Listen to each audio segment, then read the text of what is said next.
70 years ago, Nagasaki became the site of the world's second nuclear attack. With 2 cities in radioactive ruins, Japan's government made plans for surrender.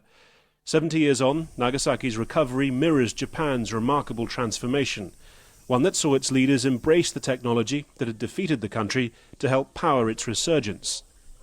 Because Japan was suffered country by atomic bombing. So we have a right, they say, we have a right to promote, to change the possibility of atomic energy. The United States would be more than willing. It was a policy that coincided with US President Dwight Eisenhower's Atoms for Peace initiative, with promotional exhibitions across Japan. But the sales pitch was made harder by continued US nuclear weapons testing. In particular, when a Japanese fishing boat, the Daigo Fukuryu Maru, was doused in the fallout from a US test at Bikini Atoll. At first, Matashichi Oishi thought it was a strange snowfall. The symptoms came later.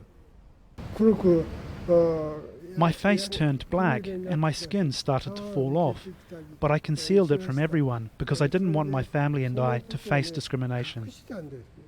Renewed nuclear fears manifested in cinemas that year. Godzilla, raised from the deep by atomic testing, wrought indiscriminate destruction on Japanese cities. But as Japan began to build nuclear power plants in the 1960s, a very different figure emerged.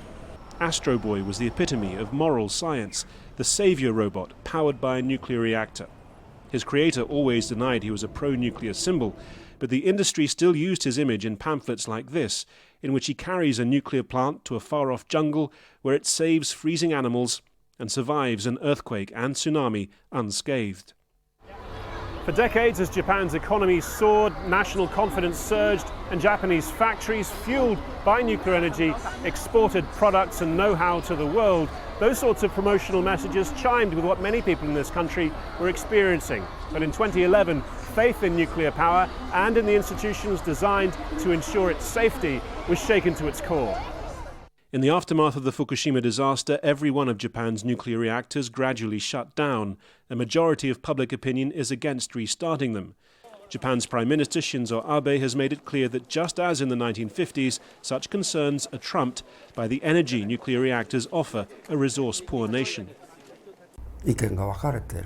People's opinions are split, but those who hadn't thought about nuclear power before started to after the incident, and they began to realize the dangers. This week, a reactor at the Sendai power plant is due to become the first since Fukushima to restart, and with it, Japan's fraught 70-year relationship with the power of the atom. Harry Fawcett, Al Jazeera, Tokyo.